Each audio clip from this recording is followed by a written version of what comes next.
Hey guys, welcome to the channel. As you see in the thumbnail, what if Issei was strongest dragon ever and kill Albion? Before I start, please do support for more awesome content and subscribe my channel and like this video. Go support and follow the JCT1345 for writing that awesome fanfic, and also make sure to comment on this story, link in the description. Let's start this video. A young boy about 10 or 11 years old has scooped a shovel full of dung out from a massive stable and onto a wheelbarrow. His face caked with dirt, sweat and who knows what else. My name is Issei Haidu, the boy thought to himself as he continued to work hard shoveling away. I'm a human boy and somehow I found myself working day in and day out at the Colosseum in the underworld. About 2 years ago my parents traded my soul for money to the devil who owns this place, making me a human slave. There used to be more humans like me, but they all died. I'm the only one left, which means I have to work even harder than ever before. Hey. Be careful with those horses, those are Diomed's mares, they're priceless, and they'll bite your hands off if they get the chance.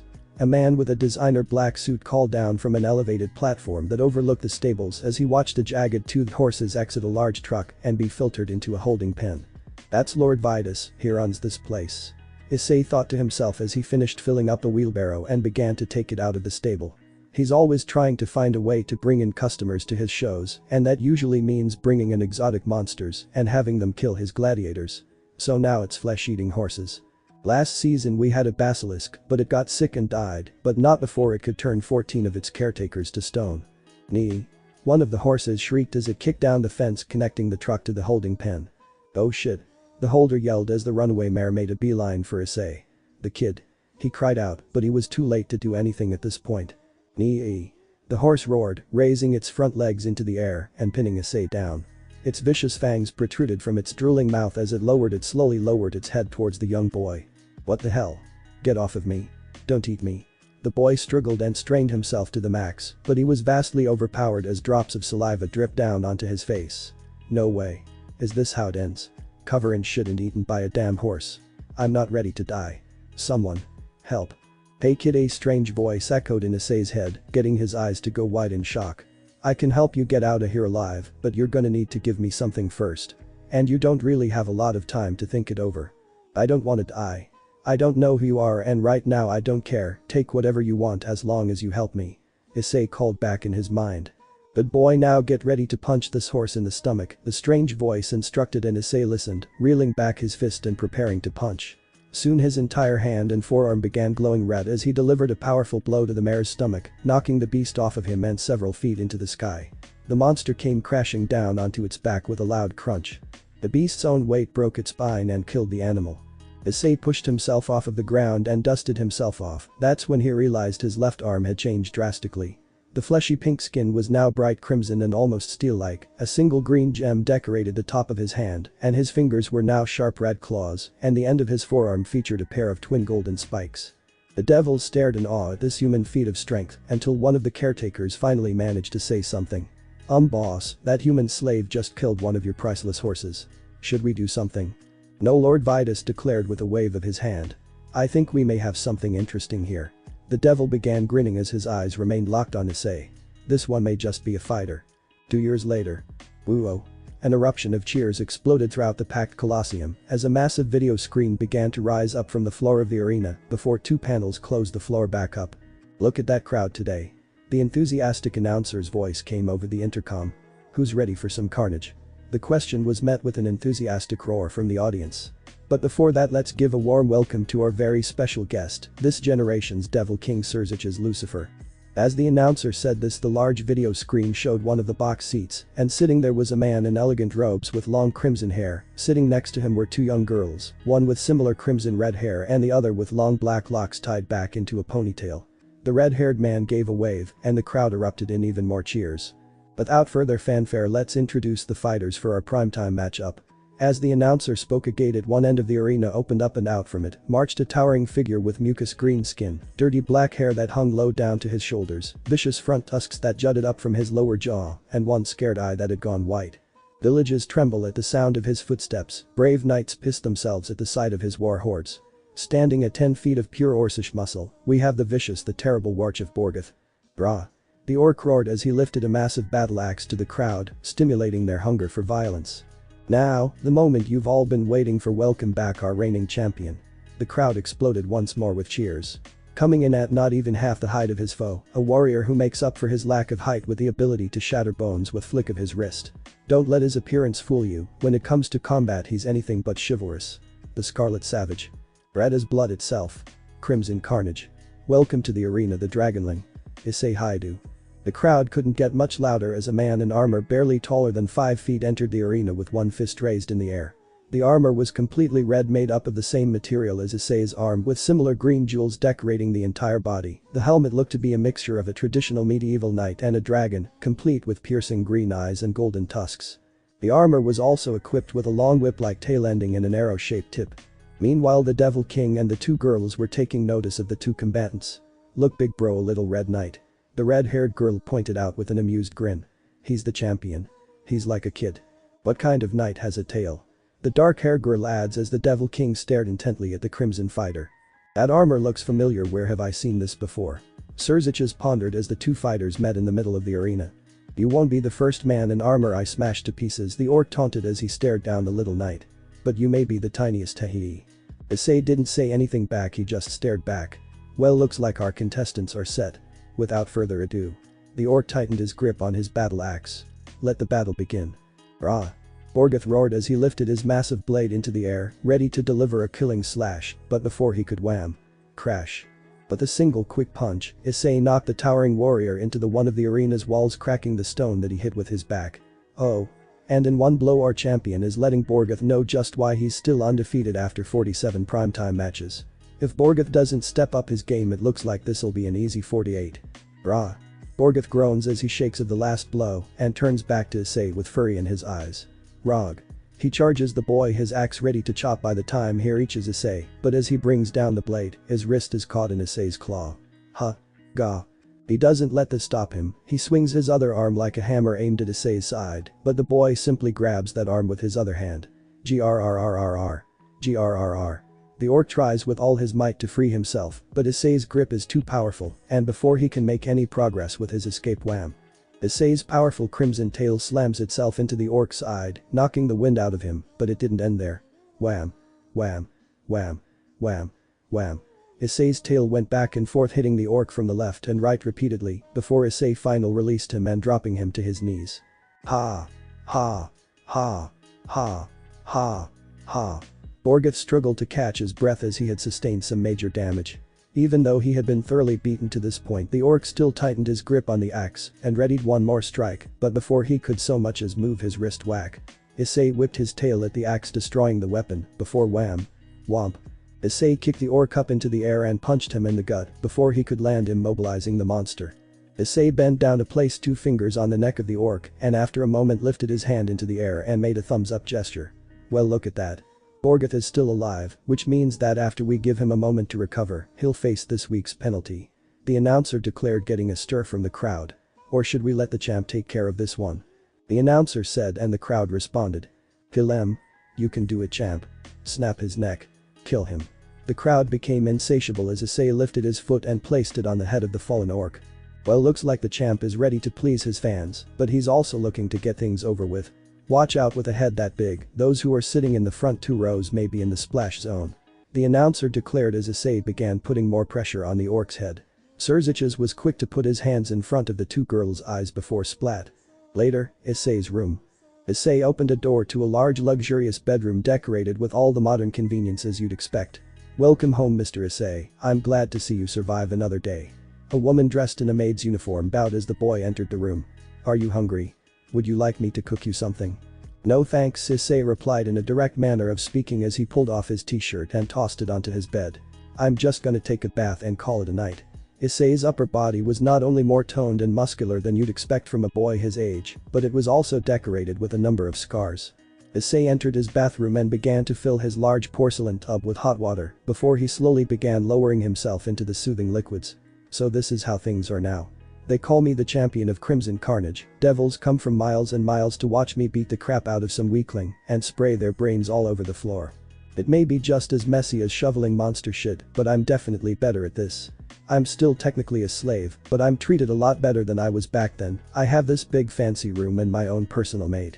Not to mention all the food I can eat, but all I really want is to leave this place. There's something I need to do. Excuse Mr. Issei. The maid called out from behind the bathroom door. I'm afraid the master has requested your attendance for dinner tonight with the Devil King. I'm laying out your formal clothes on the bed. Right. Issei called back reluctantly. Tell him I'll be right there. Later. Hello. Issei slowly pushed open the large doors to the glittering dining room to find Lord Vitus dressed even more formally than usual, sitting alone at a table across from the crimson-haired Devil King, his younger sister and the black-haired girl. Issei timidly walks across the sparkling floor and takes his seat next to his owner. Well, here he is. Lord Vitus declares with a prideful grin. My pride and joy. My superstar. You know, people come from far and wide to get a glimpse of him, and I'm sure you can understand why after watching today's fight. Another excellent showing, my boy. The devil put his arm around Issei as he continued to boast. Meanwhile, the Devil King could only look on with distaste. He's a child, Surziches pointed out accusingly, getting Vitus to sweat. You let children partake in these bloodbaths you call entertainment. Oh well, it's not like he's a devil child. Issei here is 100% human. He is packing one of those sacred weapons they talk about in your raiding games, but other than that, it's not like anyone would miss him if something were to happen to him. His own parents threw him away like trash. Vitus said, trying to make himself look better. Issei, was it? The Devil King asked of the boy. Do you like fighting in Vitus's games? Do I like fighting? Issei said back, taking a moment to think about it. I'm good at it and I make Lord Vitus a lot of money. Issei answered, getting the devil sitting next to him to sweat before the boy continued. I do like when they cheer for me. I fight because I need to. I need to win 100 matches so that Lord Vitus will let me go free. Go free? Surziches said, sounding stunned. You're a slave. Surziches turned furious eyes towards the well-dressed devil. Taking human slaves is illegal. That's the whole reason we introduced the reincarnation system, to ensure that servitude would be rewarded with the opportunity to progress through society. Calm down. The boy is not a slave. Vitus stood up to defend himself. He's simply paying back his parents' debt to me. Like he said, once he wins 100 fights he's free to go. Devils trade goods and services to humans in return for other goods and services. That's how you decided to run things. I'm simply taking back what I'm owed. Lord Vitus, I've observed the way your game operates, and I've heard disgusting rumors about the way you conduct business. From what I've seen today, all those rumors are true. Your games are hereby suspended indefinitely. Surziches declared as an angry crimson aura flared behind him. Ha! Typical high-class snob. Devils are a naturally violent race, and there are millions of less than privileged devils who can't afford to witness one of your precious raiding games, so they flock here to vent their bloodlust. You're worried about the human kid. Only he eats like a king and sleeps on royal silks, and he'll be the first to tell you that he would have smashed open that orc's head today, even if the crowd hadn't asked him to. Vitus smirked as he looked down at the boy sitting next to him. Look at that soulless expression on his. You really think a little blood is gonna bother him? You haven't heard yet what he wants to do when he's free. Go ahead, Issei, tell the Devil King what your grand plan. Issei, without so much of a second thought, spoke up. I'm going to find the White One. Yeah, you talk about the White One all the time, don't you? Vitus smiled as he continued to egg the boy on. Now tell everybody what you're gonna do when you find the one you're looking for. When I find the White One, Issei continued. I'll break every bone in his body before I crush his skull in my hand. Issei said, almost as if he was in a trance, getting the two young girls to look on in fear and for Surziches to make an even more disgusted face. You heard him, he dreams of carnage, that's where his nickname comes from. You see, he once told me that he hears a voice in his head and that it tells him stuff like that, and I believe him. He's the type of kid who hears voices. Those are the type of guys who fight in my games, the guys that would be a problem if they were left to their own devices. I just shine a light on the type of things these people do when nobody's looking. Vitus said as he continued to stroke Issei's shoulder. Riaz, I want you and Akeno to take Issei away from here. I need to speak to Vitus alone. Surziches instructed, but he saw some hesitation in his sister. Don't worry, I don't think Issei is the type of guy to hurt a young girl. Are you, Issei? Huh? Issei snapped out of his daze and took a second to realize where he was. Oh no, I've never wanted to hurt a girl. Hey, alright. The young Retiid stood up from the table and the dark-haired girl followed. Come on, Issei. Issei said hesitantly as he looked back to Vitus, who was making an angry face. Who do you think you are to go around giving orders to my boy? Issei, you aren't going anywhere. Vitus roared at the boy, but was suddenly met with tremendous pressure. He looked over to see Surziches oozing crimson and was forced to relent. Fine, get out of here, boy. Later. Not having anywhere to go, the three kids began wandering the Colosseum grounds, the two girls keeping a safe distance between themselves and the boy, and up until that point, it had been pretty quiet before Riaz decided to speak up. So you're a human, right? Where were you from when you lived on Earth? Dummy? Issei said, stunned that the red-haired girl spoke to him. Oh well, I was born in Japan. Whoa. Really? Ria's lit up as she rushed over to Issei. What's it like? Did you like living there? I've always wanted to go to Japan. So please tell me it's nice there. Issei got flustered as the girl got up and close to him. He backed away a little bit. Yeah, Japan was fine. I'm sorry, I'm not used to devils asking me questions like this. I thought you high-class devils especially didn't bother with humans. That's not true at all, humans are super cool. In fact, Akeno used to be a human herself. Rias pointed out and the dark-haired girl nodded in confirmation. Used to be human. Issei looked completely bewildered by this revelation. How is that even possible? It's a long story. So Issei, what do you do for fun around here? Rias asked as she appeared to be getting bored wandering the Colosseum complex. Fun, huh? Issei pondered for a moment. I think I got it. A stable area. Splash. A massive beast, half horse half fish, leaped from a large aquatic tank to snap a fish out of the air before crashing back into the tank. Whoa, is that a real-life hippocamp? Like from storybooks and myths. Yeah, I used to clean these tanks before my fighting days, so I know a bit about these guys. Back before I started fighting, the boss wasn't really making that much money, so he spent what he had on exotic animals that would bring in a crowd. Now these guys are sometimes used in the penalty games given to the losing fighter. We bought these hippocamps from a breeder, so they're actually pretty well trained. You can touch one if you want. Issei said as he called one of the aquatic horses and grabbed a hold of his head and began stroking its scaly mane. I mean, are sure it's safe? Ria said timidly as she carefully approached the side of the tank. Yeah, these guys don't bite, but be careful not to fall into the tank, they can be a little playful. Issei said as he guided the young girl's hand to the horse's scaly skin. You what? It's slimy, hahaha. Rias chuckled as she stroked the water horse. Hey. What's that over there? Akeno pointed to a door to a much larger pen that was sealed tight by a chain lock. Looks important. I don't know, it wasn't there when I worked down here. It's probably a new enclosure, still under construction. Issei threw out his 2 cents. Maybe it's some super rare monster that nobody is supposed to see. That makes me want to see whatever it is even more. Ria said, making a mischievous face. Come on guys, let's go check it out. Rias and the others marched their way over to the suspicious door where they encountered their first obstacle in the lock. Take this. Rias declared as a blast of scarlet magic flew from her fingertips, but her magic simply bounced off the lock. Crap, a magic lock. I got this. Issei said, stepping up and pulling down his left sleeve before his arm began glowing red and the crimson scaly gauntlet replaced his hand. My arm is pretty magic resistant, so I should be able to. Issei grabbed hold of the lock and crushed it in his hand, releasing the chain. Got it. Now we need to be sure before we open this door, they wouldn't have put a magic lock on there for no reason. Of course we're gonna open it. We came this far, right? We gotta at least have a peek inside. Rias without a second thought cracked open the door and looked inside. Whoa. No way. Let me see. Akeno pushed the door open enough for her to look in as well. Oh my. Is that really what I think it is? Then the two girls slipped through the door to get a closer look. Hey, wait. Issei called out as he went through the door and was immediately met with a hand covering his mouth. SSHHH. Ria shushed the boy as she gestured over to the secret the room had hidden, a slumbering black dragon around 40 feet in length. Be quiet or you'll wake it up. Rias whispered. Right, Issei answered in a hushed voice as well. It's really incredible. Akeno said softly as the group circled the sleeping beast.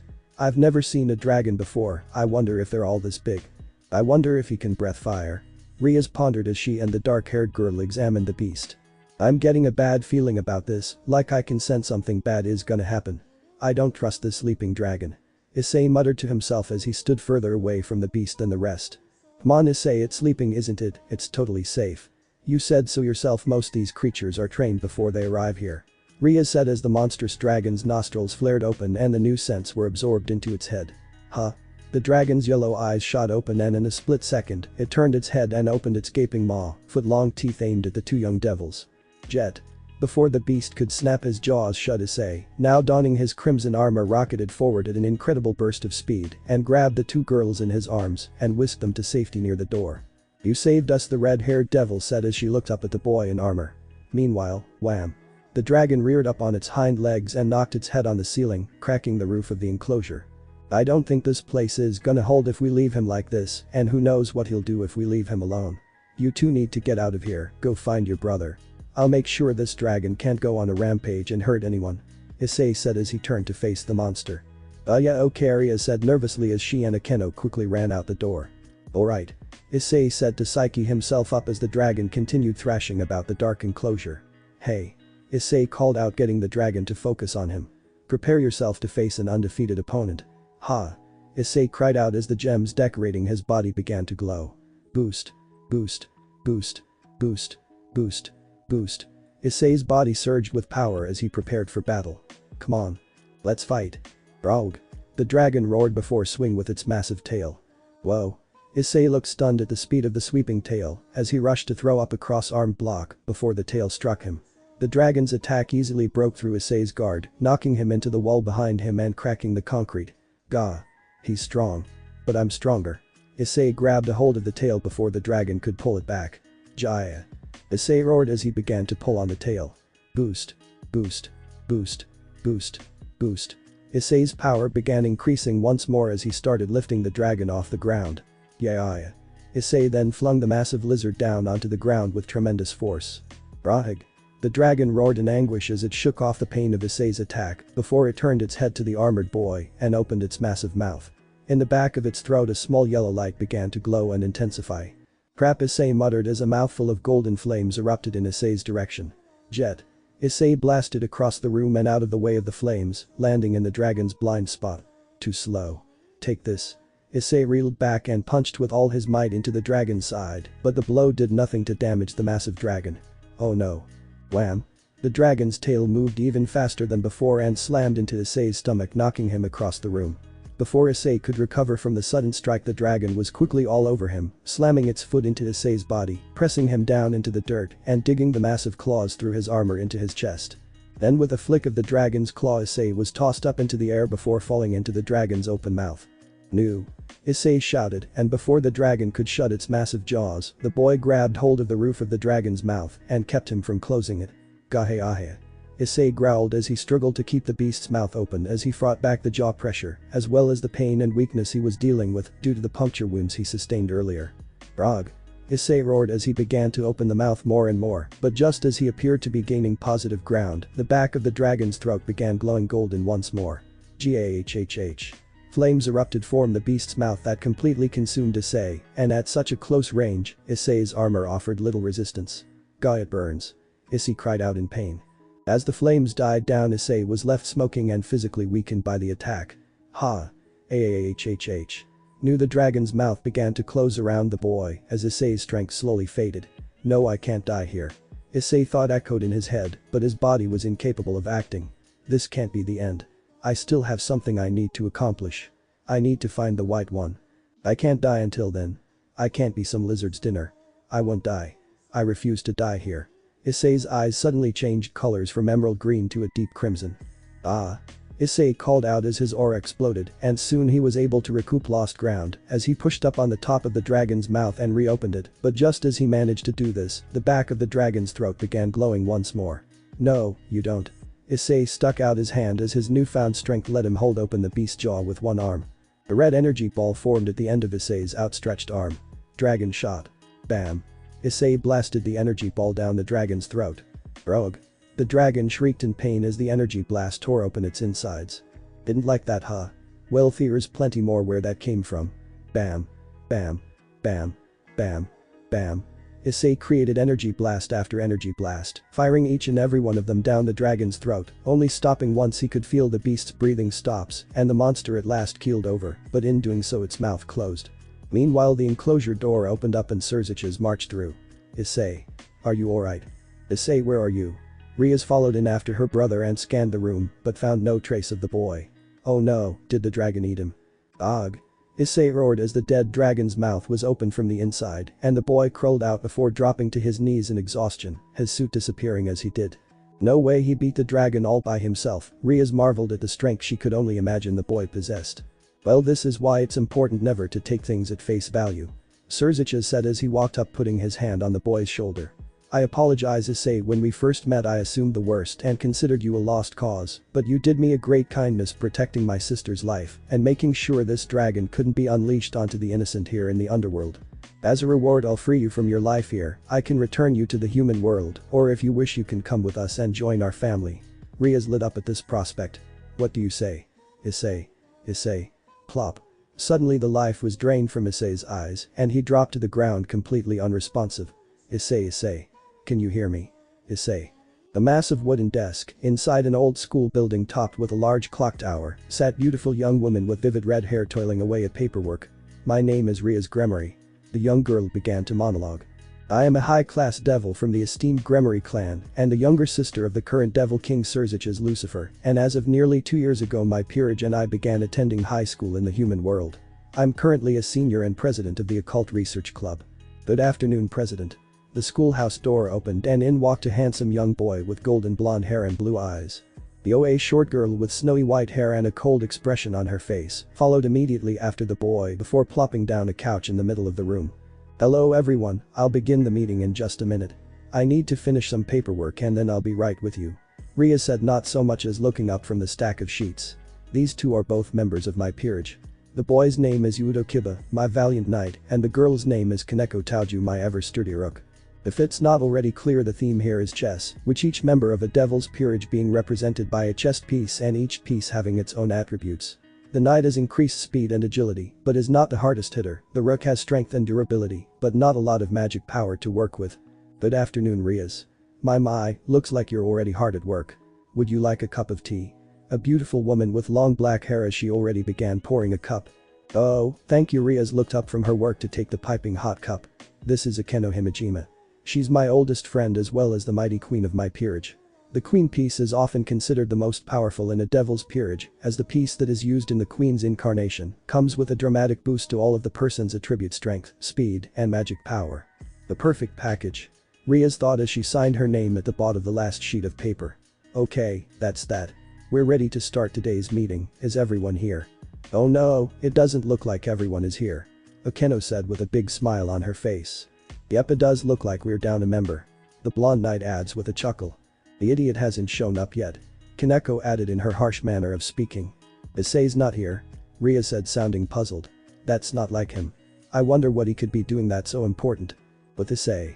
An older Issei stood next to an old tree outside of the schoolhouse. He was carefully examining a small piece of paper he held in his hand. This said meet in the orchard behind the school at 4 o'clock. Issei looked around, confirming he was in fact standing in the orchard behind the school.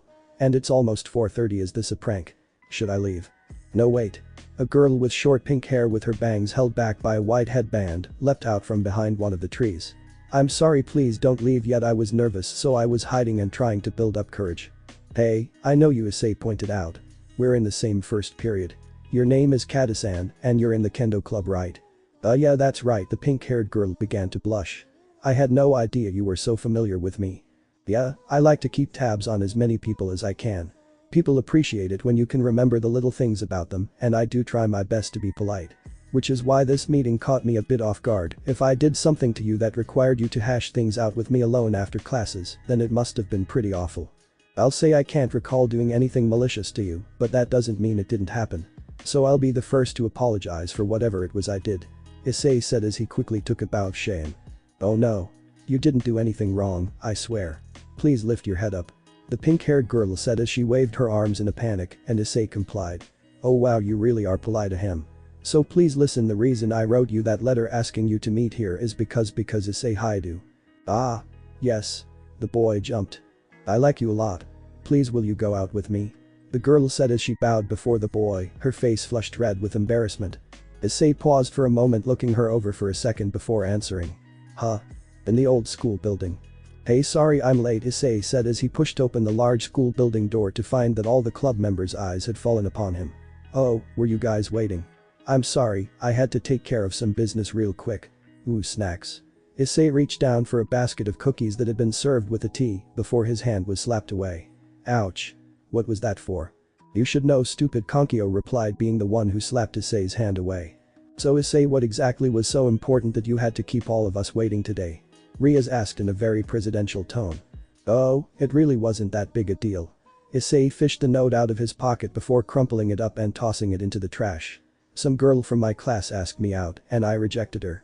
She acted pretty upset, but I'm sure she'll get over it, so there's nothing to worry about." My. "Yes, Issei, that does sound like something you wouldn't worry too much about, but that's no good. A maiden's heart is a delicate thing, you need to be more careful, right, Rias?" Asia chuckled as she poured the boy a cup of tea. "Geez, Issei, you need to act with a little more tact than that." Even if you couldn't return this girl's feelings, you still need to keep in mind that you represent the Occult Research Club, which means you can't go around making girls cry. Ria said, not even looking at the boy. Anyways, it's a good thing you decided to finally showed up, being that this meeting is about you specifically. My brother managed identified another stray, and his forces managed to pin it in this territory. Now he's requesting you deal with, seeing as how you love this kind of thing so much. I'll accompany you, of course, make sure you don't lose it again and destroy a city block or something. Riaz winked. Come on, I wouldn't do something like that. Ha ha ha ha. Is began to laugh, but it seemed as though the rest of the group didn't find it that funny. Okay, I get it. I'll be ready to go whenever you are. Good, then let's get going then. Riaz smirked. Later. So what's the deal with this stray, is it strong or something? Issei asked as grin of excitement appeared across his face as he and his monster walked down the street. Well, my brother said that she's amassed a pretty sizable human kill count ever since she escaped from her master, but if you're expecting a challenge, I don't think you'll find it here. I'm sorry to disappoint you. Ria smiled mischievously as she could see her servant's enthusiasm fade. He really is childish, I can totally tell what he's thinking just by looking at his face, though maybe that's just because of all the time we've spent together. It's been 4 years now since Issei became my dutiful pawn, the mighty Welsh dragon and my dear companion. I truly am a lucky girl. Oh well, it's been a while since I've been able to let off any steam at all. So I still can't help being excited. Issei smiled as he began to mentally pump himself up. I'm glad you're ready for this job, but remember, don't hold back. Even if this fight isn't what you're expecting, we can't risk letting the target escape. Plus I had a lot of paperwork to do today, not to mention the fact that you held up our meeting, so if at all possible I'd like to head home pretty quickly. Ria said, teasing the boy. Oh look, we're here. Ready to go to work. Yes ma'am. Issei leapt into action as his hand began to glow red. Welsh Dragon Balance Breaker. Issei's armor flashed onto his body as he cracked his knuckles. Let's go. The two devils entered the ruined warehouse, Riaz entering first to deliver a warning. Stray devil visor. Show yourself. Riaz declared as the torso of a beautiful woman emerged from the rubble, and then followed by the lower body of some kind of hideous monster, like a centaur from hell. Stray devil visor. Riaz continued. For your crimes against the underworld, the Devil King has determined that you should be destroyed, and I, Riaz Gremory, am here to carry out that punishment. Sick her, Issei. Yes ma'am. Boost. Issei's gems flashed with light as Issei took a step forward. Time to die. Jet. The scales jutting out from Issei's back opened as green jets rocketed forward as he tackled the stray devil through the warehouse wall. Oh Issei, what am I gonna do with you? Ria said, shaking her head as she could feel the punches shaking the ground from outside. I'll admit he's an improvement from when I found him. Back then I thought he was nothing but a killing machine that thought about nothing but cracking skulls and spilling blood in his arena, but then he saved me, and over the years he's proven time and again that there's a lot more than meets the eye when it comes to Issei, but every now and then he needs to let loose like this to keep him from getting too antsy, but other than that he's become relatively tame, and for those who take the time to befriend him, he can be gentle and very kind, so it's no wonder why girls in his class would be interested in him romantically. He really does have a strange charm to him. Okay, I'm done. Issei said as he returned through the hole created. He had already dispelled She Balance Breaker by the time he returned. She really wasn't that strong, but hey, at least you get to go home early. Right, Prez? Oh shit. Issei's eyes widened in realization. Huh? Ria slowly looked up to see a loose piece of ceiling that had been knocked free by Issei's punches was falling directly above the red-haired devil. Oh no. I didn't even realize I'm so foolish. Ah. Issei roared as he tackled the girl out of the way of the falling debris.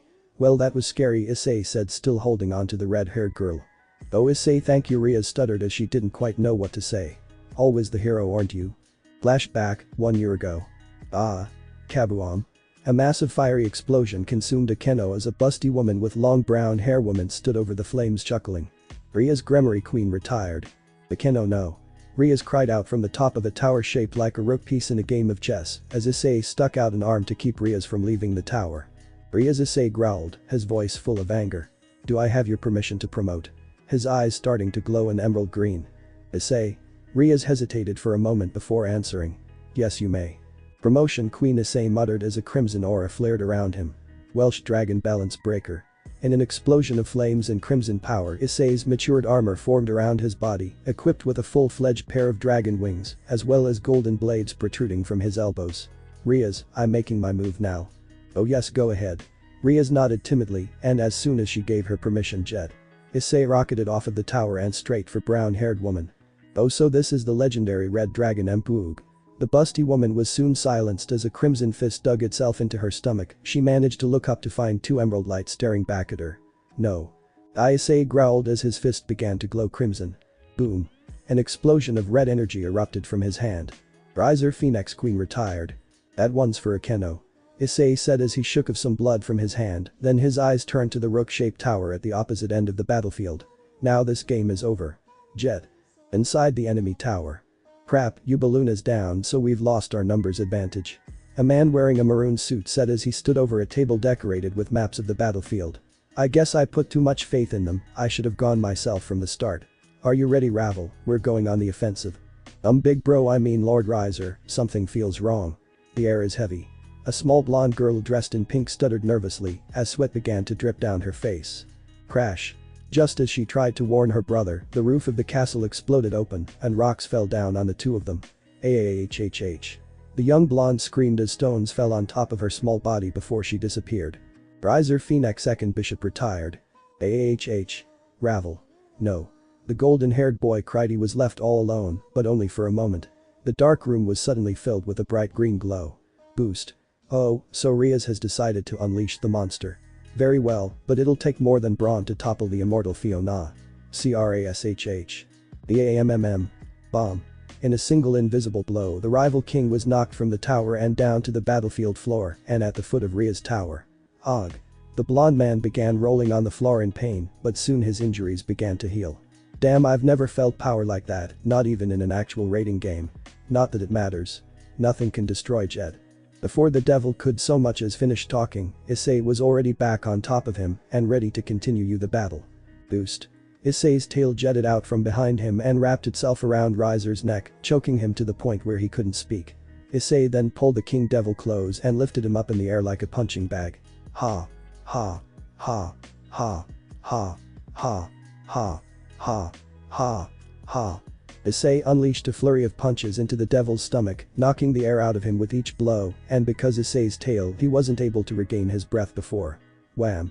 Issei used his tail to slam Riser down into the dirt. Wham. Wham. Wham. Wham. Wham. Wham. Wham. He slammed the boy into the ground back and forth with each flick of his tail, before he eventually let go.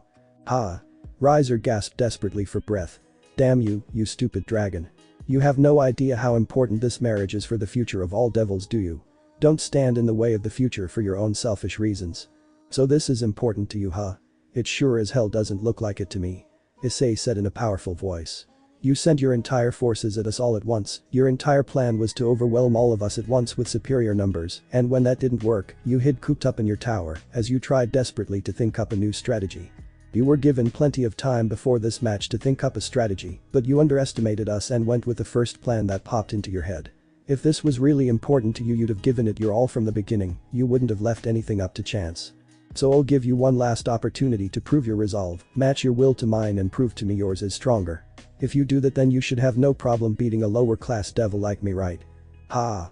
You said it, you're nothing to someone like me. I'll prove my resolve here and now.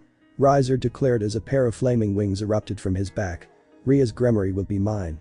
He declared as massive ball of flames formed in his hands. Take this. Riser said as he threw his flames at Issei. Not good enough.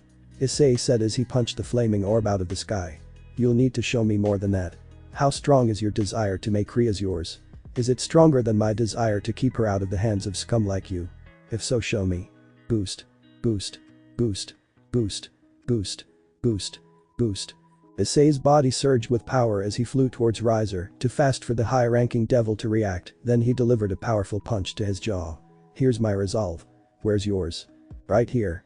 Riser roared in anger as his fist became engulfed in flames, and he threw a burning punch at Issei's face, but the dragon boy easily dodged the attack. Not enough.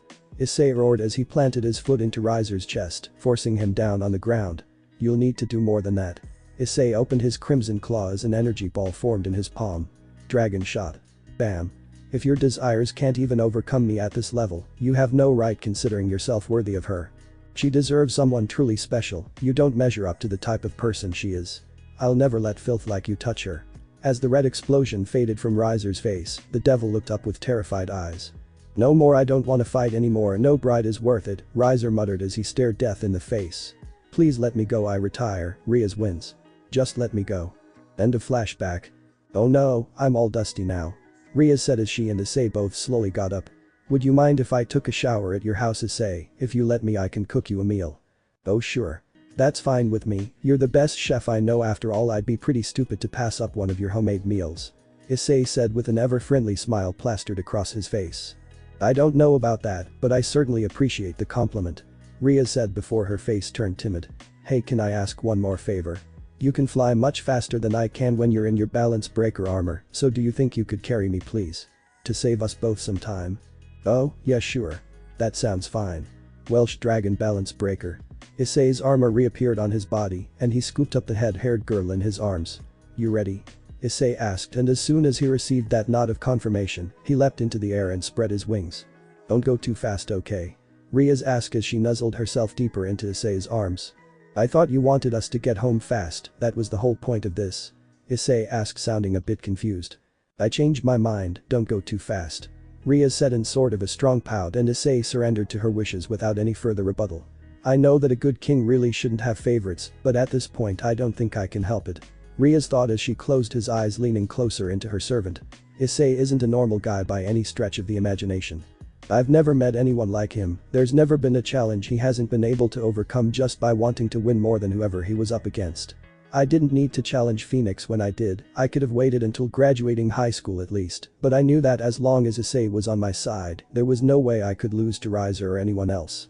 I knew Issei could pull it off, and when you spend so much time with someone who you can trust completely, that no matter what he's up against, he'll find a way to come through. It's pretty hard not to fall for that person. I may be a little hard on him sometimes, but that doesn't change the fact that I truly do love Issei, and I have for a long time now. Oh hey, looks like we're almost home. About time, I'm starving. Issei said as his house came into view. Not yet. Ria said with a look of total comfort on her face. Just a few more minutes, okay? Issei roared as a strange purple aura had enveloped his entire body and seemed to cause him great pain as his legs began wobbling beneath him. Meanwhile, a man dressed in red robes with light blonde hair with a few black strands mixed in stood watching the young boy writhing in pain. Give me more. Are you sure? It looks like you've just about reached your limits, the observer said in a disinterested voice. This is nothing. Boost, boost, boost, boost, boost, boost. With that, Issei managed to lock his knees out and stand up straight with his chest puffed out in front. I can handle much more than this. Well, I think that boosting your power kinda defeats the whole point of this exercise, but whatever you say. The red-dressed man waved his arm, and the purple glow that surrounded Issei intensified. The ground beneath the boy's feet shattered, but Issei managed to hold his footing. That's 75. Ah. Issei dropped to his knees and began to sink deeper into the earth. Welsh dragon balance breaker. Issei's armor formed around his body, and he was able to easily push himself up off the ground. Damn it. Issei exclaimed in disappointment as the purple energy dispelled. Wow, look at that. Your sacred gear reacted on its own to save your life, you're pretty lucky. Power like that lets people get away with a few dumb decisions, but you still gotta be careful because it can't always save you. The man with dual-colored hair said as he waved his hand and returned the broken ground back to its original state. Oh my, looks like you two have been working hard. Care for a beverage? A woman with short brown hair and an extremely large bustline asked as she walked out of a large castle-like house that the two glasses of what appeared to be lemonade. So just what are the two of you working on? It's really a brilliant idea, you know. The man dressed in red said as he grabbed his glass of lemonade. The basic concept is that I take a spell that increases the gravity on a fixed point, which I would normally use to incapacitate an opponent, and I apply that to Issei while he trains. Then once he's used to the increased gravity, returning to normal should result in him feeling lighter and being able to move faster. Issei's actually the one who thought it up. Well, that's a fantastic idea, isn't it, Issei? The brown-haired woman said enthusiastically, but received no answer as Issei stood silent staring at his hand. Issei, are you alright? Issei still had no answer as he tried his best to focus on his hand, but his vision was growing increasingly cloudy until plop. Ria's room. Hey. Wake up. A young Ria's voice called out as Issei slowly began opening his eyes. You really know how to cause problems, don't you? Ria's nagged in a sour tone. Ugh, I'm sorry, Issei groaned as he tried to sit up on the bed. Ag. He roared in pain as he clenched his abdomen. Your ribs are broken, dummy. Griggy cast a healing spell on you, but it's still gonna take a couple hours to recover. Serves you right if you ask me. Training is one thing, but ever since you got here, it's like looking for new ways to try and kill yourself. I'm your master, so I should be in charge of your training regimen, you got that? Ria's continued to berate the boy. "Come on partner, you've gotta be sick of this by now." A familiar voice echoed in the boy's head, but he didn't react. "Sure, it was nice of her to save your life, but you never asked to be a servant. In fact, it should embarrass you that a mighty dragon like yourself is forced to follow the whims of this weak little girl." "I'm not a dragon," Issei roared back in his mind. "I'm a devil, I'm Ria's pawn. I owe her that much. I promise I'll fight your stupid rival whenever I see him, but this is my life. You had a chance at yours. This isn't about the white one, I trust you'll do your part when the time arises. This is about your pride. One of the most powerful weapons God ever forged, in the hands of spoiled schoolgirl. At least when you unlocked your abilities at a young age you were forced to earn your power through combat in the arena. This girl has never spilled a drop of blood in her life, you weren't meant to be a glorified trophy, something she can show off to her friends. All your life you've only been exceptionally skilled at one thing, and now you wish to suppress that killer instinct and trade everything you know, and everything that you've become, so that you can be some glorified pet to some bratty high-class bitch. That's enough." Issei stood up and said aloud, shocking Rias. Issei then looked down at the scared girl and was immediately flooded with guilt. "I'm sorry. I'll go to my room now." Issei got up and pushed himself through the door, leaving Rias alone in her room. "Oh, did you see that? Your master is terrified of you. Even after this time, all she's done to try and tame you, she knows that you're a wild animal. You'll never belong here among these civilized people. You're a monster. Just like every red dragon that's come before you, one day you'll snap and these devils will regret the day they scraped you off the floor of that dragon's pen. Might as well just embrace who you are. You have no idea who I am." Issei growled in his head as he gritted his teeth. "You need to get the hell out of my head. I ain't what you say I am. I'm no monster and I'll never hurt any of my friends. You can't control me. Now. Watch the temper there partner, it'd be a shame to lose a host with such potential to the curse. Though you being a devil and all, one transformation probably wouldn't kill you, though I can't say the same for all your little friends. Welsh dragon balance breaker." Issei's armor formed around him much to his shock. "What the hell, I didn't even do that. Why is my armor on? See that partner? I have more control than you think. So how about it, why don't I use this anger to kill all of your new friends?" With that Issei's aura grew massively and exploded outwards, shaking the hallway. "See this partner? This is my power. You're just borrowing it. Never forget that. I'll always have more control over you than you could possibly imagine."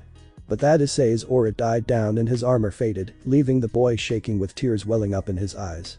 "It won't be any fun if I make you kill your friends, give it a couple years, and I'm sure you'll do it yourself. Nobody escapes our curse. The more you use my power the more control I'll have over you, and the more dangerous you'll become. Remember that partner." End of flashback. "Why?" Issei cried as he quickly sat up in his bed. He was panting heavily and his face covered in sweat as if he just ran a mile. A dream?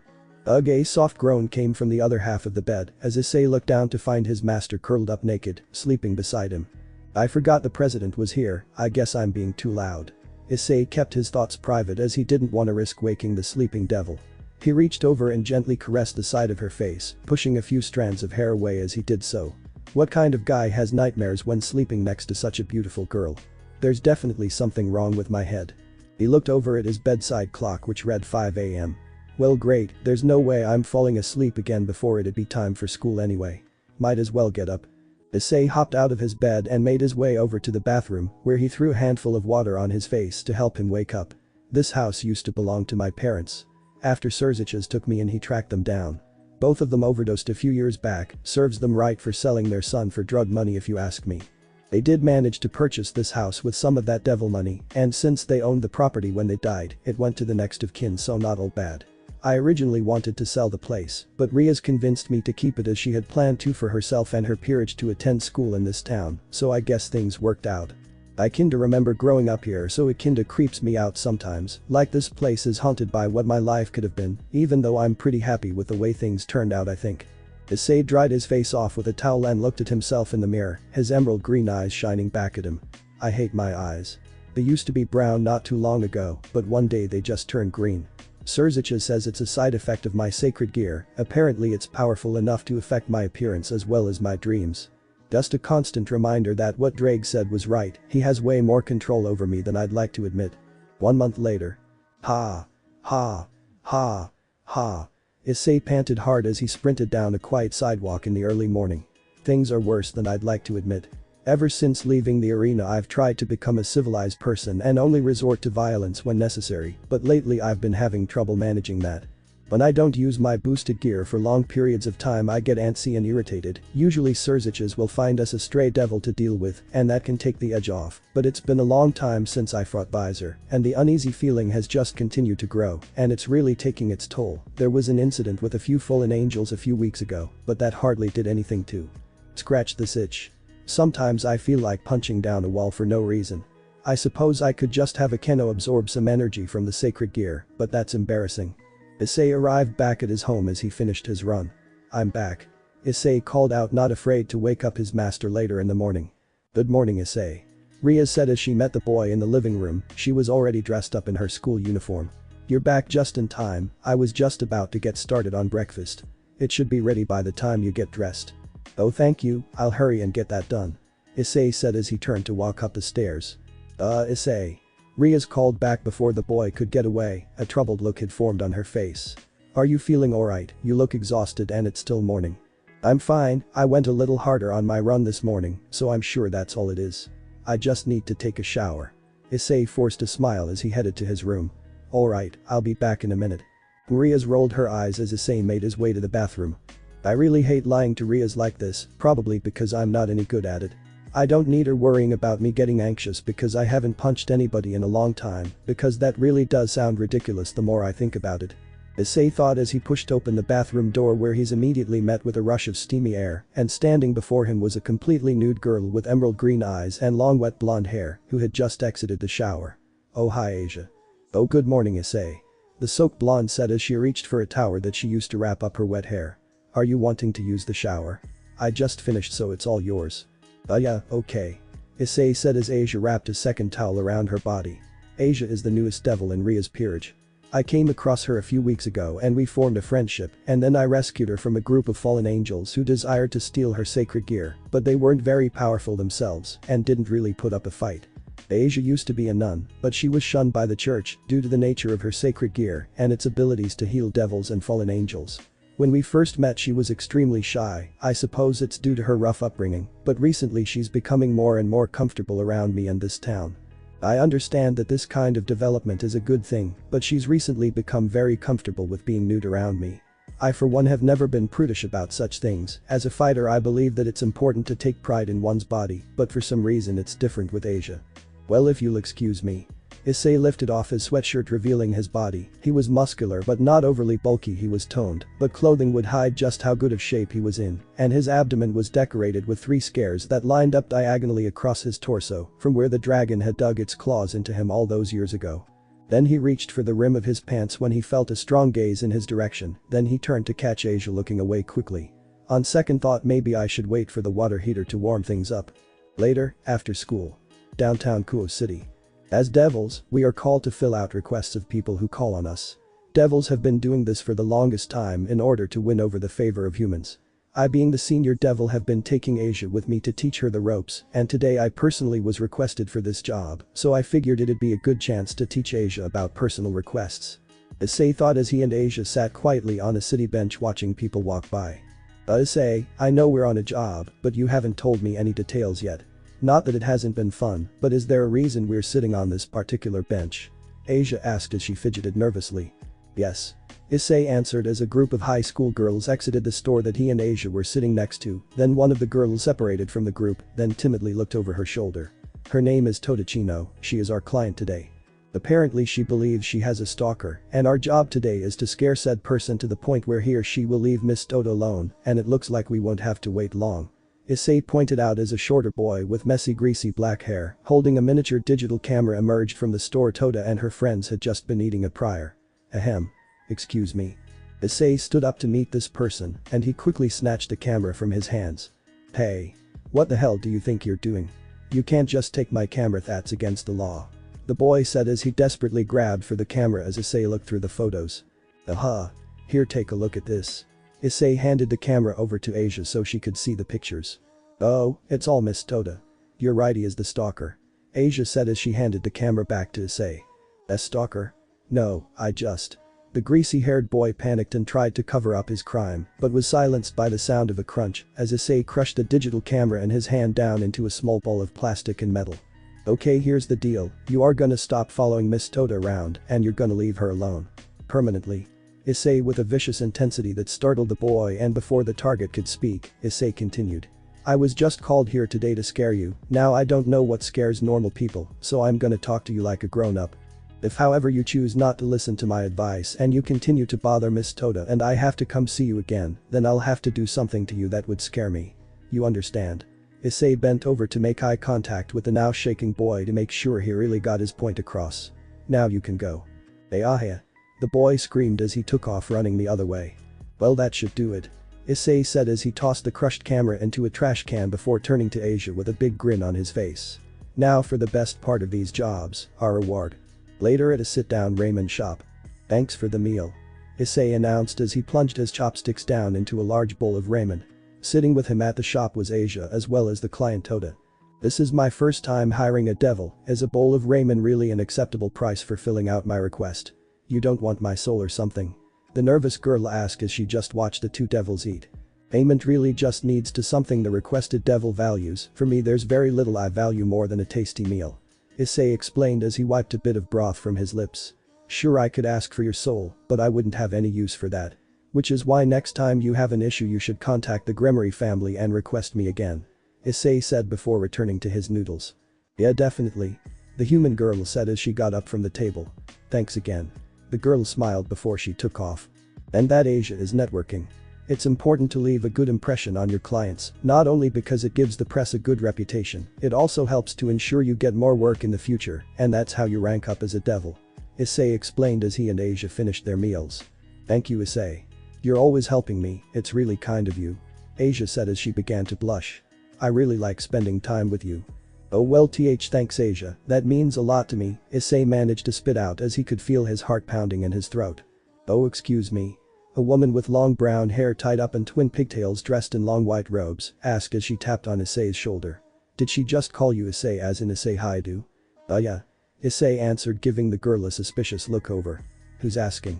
Oh, I knew it was you. The brown-haired girl wrapped Issei up in a hug as a similar dressed girl with blue hair walked up behind her. Don't you recognize me, silly? It's me, Irina. Irina Shidu. Thanks for watching this video. If you really enjoy this video, like, subscribe and comment down below and turn on that bell notification. Don't forget to support and follow the JCT1345 for writing that awesome fanfic, and also make sure to comment on this story, link in the description. See you in the next video. Goodbye.